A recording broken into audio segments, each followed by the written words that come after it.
మేస్తున్నారు, కోస్తున్నారు. మీరు మేస్తున్నారు. నేను చెప్తున్నా పవన్ కళ్యాణ్ గారు, జలధార మీద ప్రమాణం చేసి చెప్తున్నా, నేను సీట్లు తీసుకున్నది డబ్బులు ఇచ్చి అమ్ముడు పోలేదు సీట్లు అని చెప్పారు మీరు. శభాష్. జలధార మీద ప్రమాణం చేసి చెప్తున్నా అన్నారు. ఏది? మన అమరజీవి జలధార కార్యక్రమంలో సీట్లు అమ్ముకున్నాను నేను అన్నారు.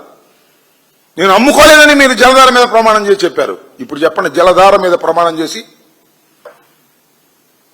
చంద్రబాబు నాయుడు గారి కరప్షన్లో, లోకేష్ కరప్షన్లో నాకు వాటా లేదని చెప్పమనండి. ప్రమాణం చేసి చెప్పండి. నీకు క్షమాపణ చెప్తా నేను. సోదరి మండలాలు ఎవరు వెళ్ళేటప్పుడు చూడండి, జనసేన ఆఫీసు ఉంటుంది పక్కన. పెరిగిపోతుంది జనసేన ఆఫీసు. మామూలుగా పెరగట్లా. 18 అడుగులు గోడ పెరుగుతావు పక్క నుంచి. 20 ఎకరాలు కొనేశాడు అయ్యారు. ఎక్కడి డబ్బులు? సినిమాలు వచ్చినాయా? ప్లీజ్, అన్ని ఫ్లాపేనే. సినిమాలో డబ్బులు రాలా మీకు? ఎక్కడి నుంచి వస్తున్నాయి డబ్బులు? లోకేష్ కరప్షన్లో, చంద్రబాబు కరప్షన్లో పర్సంటేజ్ ప్రకారం మీకు వస్తుందా, రావట్లేదా? జలధార మీద ప్రమాణం చేసి చెప్పమని అడుగుతా ఉన్నా. నువ్వు జలధార మీద ప్రమాణం చేసి చెప్పు, నీకు నేను క్షమాపణ చెబుతా. నేను ఆరోపిస్తున్నా, ఖచ్చితమైన ఇన్ఫర్మేషన్తో నేను ఆరోపిస్తున్నా, రుజువు చేయలేకపోవచ్చు. You are taking commission from the corruption of Chandrababu Naidu and his family.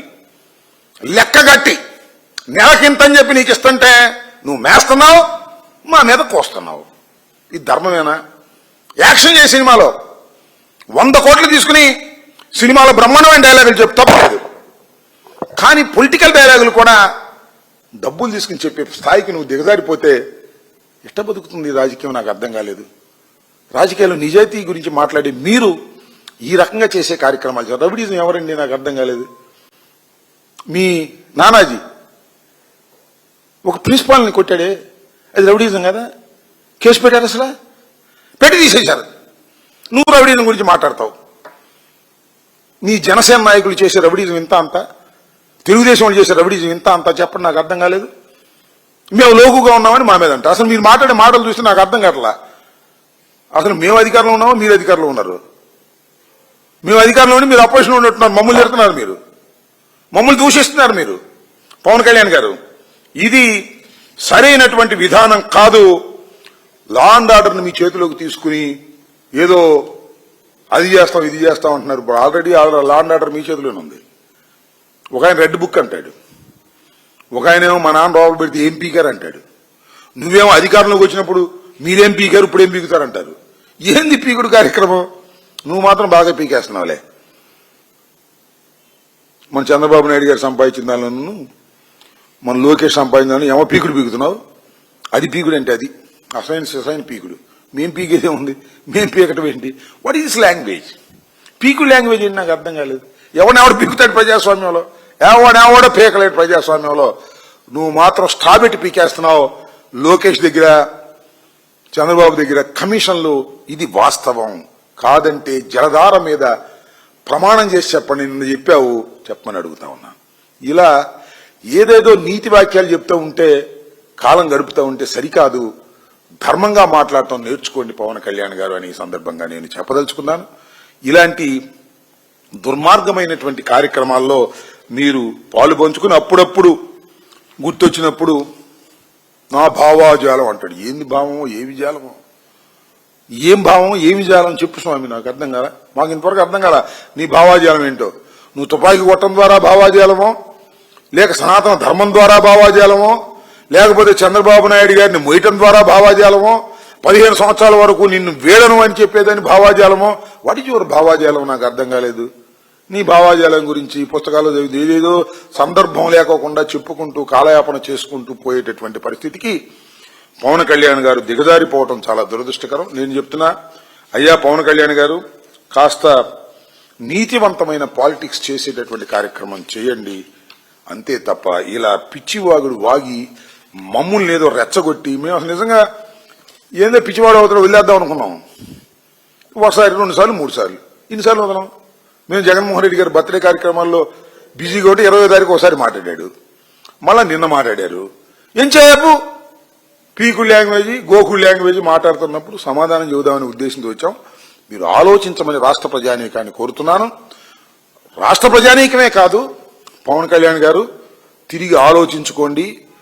మీరు చేసేటటువంటి విధానం సరైంది కాదు.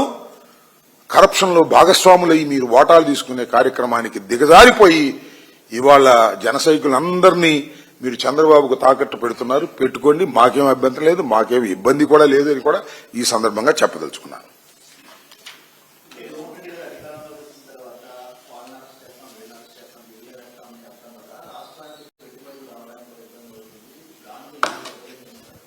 జగన్మోహన్ రెడ్డి గారు అధికారంలోకి వచ్చిన తర్వాత వాళ్ళని అరెస్ట్ చేస్తాం, వీళ్ళని అరెస్ట్ చేస్తాం అంటే ఈ సిస్టంలో అరెస్ట్ చేయడానికి ఒక ప్రొసీజర్ ఉంది. మమ్మల్ని అరెస్ట్ చేశారు, కేసు పెట్టి అరెస్ట్ చేశారు, ఇన్వెస్టిగేషన్ చేసి అరెస్ట్ చేశారు.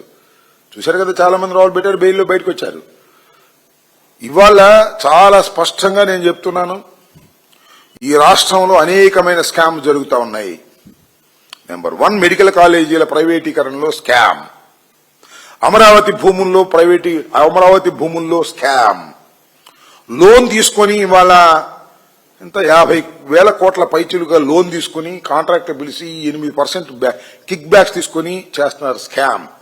ఈ స్కామ్స్ అన్నిటి మీద వైఎస్ఆర్ కాంగ్రెస్ పార్టీ అధికారంలోకి వచ్చిన వెంటనే విచారణ జరుగుతుంది. ఆ విచారణ క్రమంలో ఎంత పెద్దవారైనా చట్ట ప్రకారం లోపలికి వెళ్లవలసిందే. అది మేము చెప్పదలుచుకుంది. మమ్మల్ని లోపల ఎట్టేస్తామంటే వేస్తారు, అన్యాయం చేసినప్పుడు వేస్తారు, స్కామ్ చేసినప్పుడు వేస్తారు.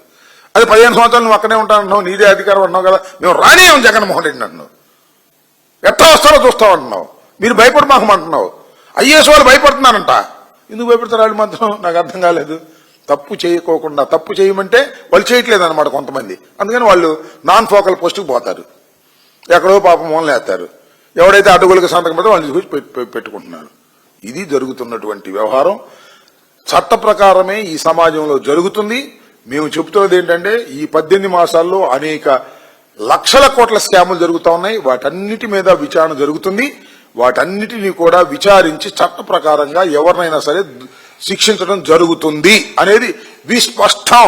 దానికి కంగారు పెడితే వాళ్ళ కర్మ, మనం ఏం చేయగలిగింది.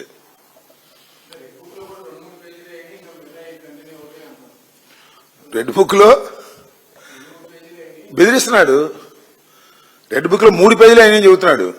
మరి ఎన్ని పేజీలు ఉన్నాయో ఆయన తెలుసో లేదో మరి నాకు తెలీదు.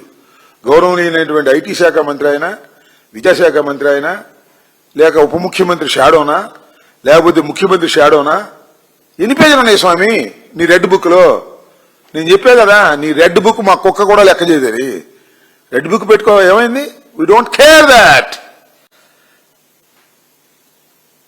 రెడ్ బుక్ సాంప్రదాయాన్ని తెచ్చింది పవన్ కళ్యాణ్, దానికి దోహదపడింది పవన్ కళ్యాణ్ అని నేను అంటున్నా. రెడ్ బుక్ గురించి ఇంతవరకు మాట్లాడలేదు ఎప్పుడు పవన్ కళ్యాణ్ గారు. అంటే కక్ష తీర్చుకోమనే అర్థం. లోకేష్ తెచ్చాడు, ఇందా పవన్ కళ్యాణ్ అంత పొరపాటు. లోకేష్ తెచ్చాడు, పవన్ కళ్యాణ్ సపోర్ట్ చేస్తున్నాడు. ఖచ్చితంగా అనుభవిస్తారు. రెడ్ బుక్ సాంప్రదాయానికి మీరు బలి కావలసిన పరిస్థితులు వస్తాయేమో ఆలోచించుకోండి, గుర్తుపెట్టుకోండి. మీ సాంప్రదాయం అది. ఎక్కిస్తున్నారు సమాజంలో, మా క్యాడర్ కూడా ఎక్కిస్తున్నారు రెడ్ బుక్ అని. గుర్తుపెట్టుకోండి. లోకేష్ పిల్లకాకి లోకేష్కి ఏం తెలిసింది? ఉండేలు దెబ్బ, ముందుంది ముసళ్ల పండుగ.